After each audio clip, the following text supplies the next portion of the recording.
Hello दोस्तों, आप सभी का स्वागत है करंट अफेयर के आज के सेशन में। और आज है 28 मार्च। तो चलिए शुरू करते हैं आज का करंट अफेयर। जो पहला क्वेश्चन है, इंडियन प्रीमियर लीग 2026 का कौन सा सीजन है। दोस्तों आज से यानी 28 मार्च से इंडियन आईपीएल का ये 19वां सीज़न शुरू होने वाला है। और सबसे पहला मैच बेंगलोर में ही आरसीबी बेंगलोर और सनराइजर्स हैदराबाद के बीच संपन्न होने वाला है 7:30 बजे। तो ये उसका 19वां सीज़न है। आईपीएल 2026 में दोस्तों 10 टीमें भाग लेंगी और इसमें कुल 84 मैच खेले जाएंगे। और ये 28 मार्च से 31 मई के बीच तक ये संपन्न होगा। इसमें 10 टीमें हैं और इसके कप्तान और प्रशिक्षक का नाम आपको याद रखना चाहिए। नेक्स्ट है, बाबेल मंदेब स्टेट किसे जोड़ता है। तो दोस्तों ये जोड़ता है लाल सागर यानी रेड सी और अदन की खाड़ी। बाबेल मंडेप स्टेट जो है जलडमरू मध्य स्टेट को कहते हैं। ये संकरा पानी का वो क्षेत्र होता है जो दो खाड़ियों को जोड़ता है यानी दो सागरों को जोड़ता है। तो बाबल मंडेप जो इसके अरबी शब्द में जो अरेबिक वर्ड है बाब, इसका अर्थ होता है द्वार या दरवाज़ा। मंडेप का अर्थ होता है दुख या शोक, इसलिए इसे आंसुओं का द्वार भी कहा जाता है। ये क्वेश्चन पूछा जा चुका है कि बाबल मंडेप को आंसुओं का द्वार कहा जाता है। और ये दोस्तों ये मैप में देखिएगा आप यहाँ पे, ये इरिट्रिया, जिबूती और यमन, ये यमन अदन, यही है बाबल मंदेब चौक पॉइंट है। एक तरह से ये एशिया को यूरोप से जोड़ता भी है। तो ये यमन और अफ्रीका में जिबूती और इरिट्रिया के बीच स्थित है। और ये लाल सागर जो रेड सी है, ये लाल सागर रेड सी और अदन की खाड़ी, ये अदन की खाड़ी, अदन की खाड़ी को जोड़ता है। जो वर्ल्ड के जो फेमस स्टेट्स हैं जलडमरू मध्य हैं, वो एक रणनीतिक चौक पॉइंट्स के रूप में भी हैं। तो 4 5 7 जो है एग्जाम के लिए इम्पोर्टेंट है, उसको देख लिया जाए। मलक्का जलडमरू मध्य, ये स्टेट ऑफ मलक्का दोस्तों, ये स्टेट ऑफ मलक्का, ये मलक्का जलडमरू मध्य, ये दक्षिण चीन सागर जो है अंडमान सागर दक्षिण चीन सागर को दोस्तों जोड़ता है। इसमें इंडोनेशिया, मलेशिया और सिंगापुर प्रमुख देश इसके आसपास स्थित हैं। और लगभग ये 80% जो ये चाइना का एनर्जी आपूर्ति होती है इसी स्टेट ऑफ मलक्का से चाइना जाती है। तो स्टेट ऑफ मलक्का चाइना के लिए बहुत ज़्यादा इम्पोर्टेंट है। होर्मुज जलडमरू मध्य, अभी ईरान और यूएसए के बीच में जो वार छोड़ा हुआ है, ईरान के द्वारा दोस्तों जो होर्मुज जलडमरू है उसको ईरान के द्वारा ब्लॉकेट किया गया है। यही है स्टेट ऑफ होर्मुज, जहाँ से खास करके इंडिया नहीं वर्ल्ड का पूरा 20 से 30% एनर्जी ट्रेड रूट का मार्ग यही है। और भारत के लिए भी बहुत इम्पोर्टेंट है क्योंकि यहीं से जो आपका रसिया और जो मिडिल ईस्ट है, इराक, ईरान, सऊदी अरेबिया, यहाँ से एनर्जी दोस्तों भारत के लिए आता है। तो ये फारस की खाड़ी गल्फ ऑफ फारस को ओमान की खाड़ी गल्फ ओमान से जोड़ता है। बाबल मंडप तो बता दिया हमने, रेड सी को ये अदन की खाड़ी से जोड़ता है। जिब्राल्टर जलडमरू मध्य, स्टेट ऑफ जिब्राल्टर, तो दोस्तों ये रहा स्टेट ऑफ जिब्राल्टर। इधर स्पेन यूरोपियन कंट्री और इधर मोरक्को अफ्रीकन कंट्री, ये दोनों को अलग करता है। ये भी कह सकते हैं कि अटलांटिक और भूमध्य सागर, जो भूमध्य सागर है मेडिटेरियन सी, उसको भी जोड़ता है जिब्राल्टर। तो ये स्पेन और मोरक्को जो अफ्रीका और यूरोप को अलग करता है, भूमध्य सागर की इसे कुंजी कहा जाता है।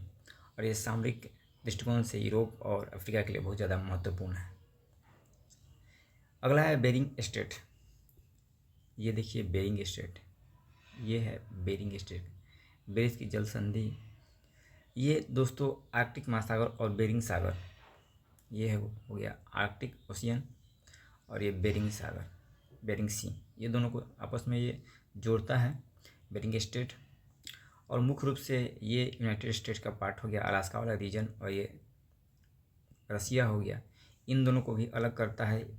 और इंटरनेशनल डेट लाइन जो अंतर्राष्ट्रीय तिथि रेखा है इसी के लगभग समानांतर गुजरती है। अगला है दोस्तों बॉस्फोरस की खाड़ी, बॉस्फोरस की संधि। और ये रहा बॉस्फोरस, ये बहुत पतली रेखा है जो रेड वाली, ये रहा बॉस्फोरस। ये दोस्तों मुख्य रूप से काला सागर यानी ब्लैक सी, ये ब्लैक सी रहा। और sea of Marmara, sea of Marmara, Marmara सागर, इन दोनों को आपस में ये जोड़ता है। बॉस्फोरस की जल संधि या बॉस्फोरस बे कह सकते हैं, खाड़ी कह सकते हैं। इंडिया से समझ देखते हैं जो एग्जाम में पूछता है। पाक जल डमरूवत, यह भारत और श्रीलंका के बीच स्थित है, भारत और श्रीलंका को अलग करता है। 10 डिग्री चैनल जो है अंडमान द्वीप और निकोबार द्वीप को अलग करता है। 10 डिग्री चैनल याद रखिएगा।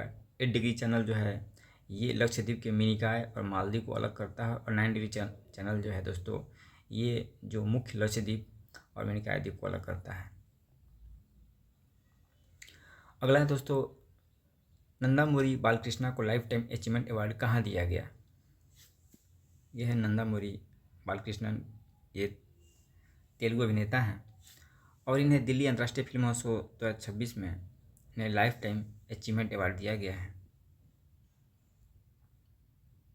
अभी हाल फिल्म 2025 में इन्हें जो पद्म विभूषण से भी सम्मानित किया गया था, पद्म भूषण से इन्हें 2025 में सम्मानित किया गया था। अगला है G7 समिट 2026 का आयोजन कहाँ किया जाएगा। तो दोस्तों ये फ्रांस में होने वाला है G7 समिट, ग्रुप 7 समिट। और ये फ्रांस में जून महीने 15 से 17 जून तक इसका आयोजन किया जाएगा।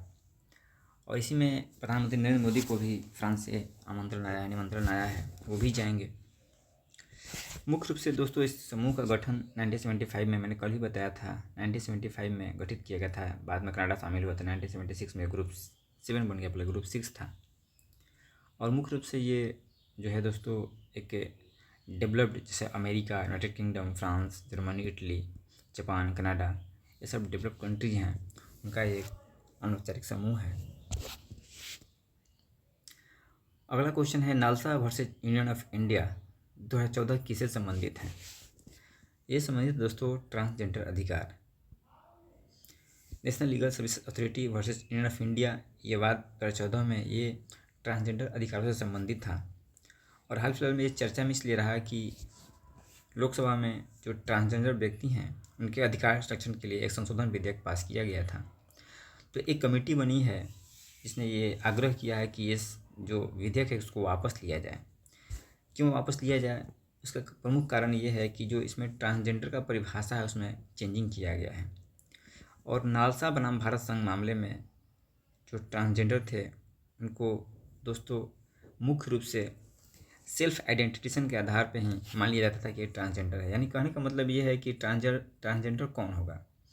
तो पहले व्यक्ति खुद से ही घोषित करता था कि हम ट्रांसजेंडर हैं, तो सरकार उसको मान लेती थी।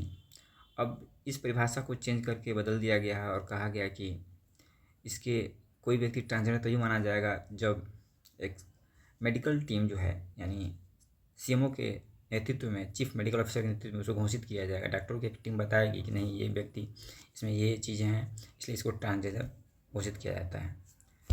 तो इस कमेटी का कहना ये है कि इस आधार पे हो सकता है कि बहुत सारे लोग जो हैं उनके अधिकारों में कटौती हो सकती है, तो इसने यह आग्रह किया है। अगला है नोएडा इंटरनेशनल एयरपोर्ट किस जिले में स्थित है। तो ये है गौतम बुद्ध नगर। नोएडा इंटरनेशनल एयरपोर्ट, इसे जेवर एयरपोर्ट भी कहा जाता है। और दोस्तों आज 28 मार्च को ये पीएम मोदी के द्वारा इसका उद्घाटन किया जाएगा और ये देश के सबसे बड़े एयरपोर्ट में से एक है। नेक्स्ट है बालेन शाह किस देश के सबसे युवा प्रधानमंत्री बने हैं। तो ये बने हैं नेपाल। नेपाल के नए पीएम युवा हैं, सबसे नए युवा प्रधानमंत्री बने हैं बालेन शाह, और ये पहले रैपर थे। तो दोस्तों ये नेपाल के नए प्रधानमंत्री के रूप में नियुक्त किए गए हैं। अगला है INS त्रिकंड किस देश के मापुटो बंदरगाह पर पहुंचा है। तो INS त्रिकंड दोस्तों ये भारत का एक फ्रिगेट है, ठीक है। और ये मोजाम्बिक के बंदरगाह मापुतो है, वहीं पर अपना लंगर डाला है। इसके बेसिक देख लेते हैं। INS जो त्रिकंड है, तलवार क्लास का, यानी तलवार श्रेणी का एक फ्रिगेट है। फ्रिगेट छोटा जो है अटैकिंग बैटल फील्ड में अटैक करने वाला नौसेना का जहाज़ होता है और इसे रूस के कलिनिंग्राद शिपयार्ड द्वारा बनाया गया था। कलिनिंग्राद में यंत्र शिपयार्ड द्वारा बनाया गया था और 2013 में इसमें इसे नौसेना में शामिल किया गया है। अगला है दोस्तों INS सुदर्शनी किस देश के सेटे बंदरगाह पर पहुंचा? तो ये पहुंचा है फ्रांस के सेटे बंदरगाह पे लोकायान 26 अभियान इसका नाम है लोकायान 26 और इसी के तहत ये फ्रांस के सेटे बंदरगाह पे पहुंच चुका है। मुख्य रूप से ये जो जहाज़ है, नौसेना जहाज़ है, वह समुद्री यात्रा करता है और देशों के साथ सांस्कृतिक सहयोग के लिए तत्पर रहता है। INS सुदर्शनी और यह इसके बेसिक में देखते हैं तो यह तरंगिणी क्लास का ये दूसरा जहाज़ है और इसे गोवा शिपयार्ड लिमिटेड द्वारा स्वदेशी जहाज़ है, इसे बनाया गया है और इसे नौसेना में 2012 में शामिल किया गया था। तो INS सुदर्शनी। तो दोस्तों आज के करंट अफेयर्स में इतना ही था। Thank you.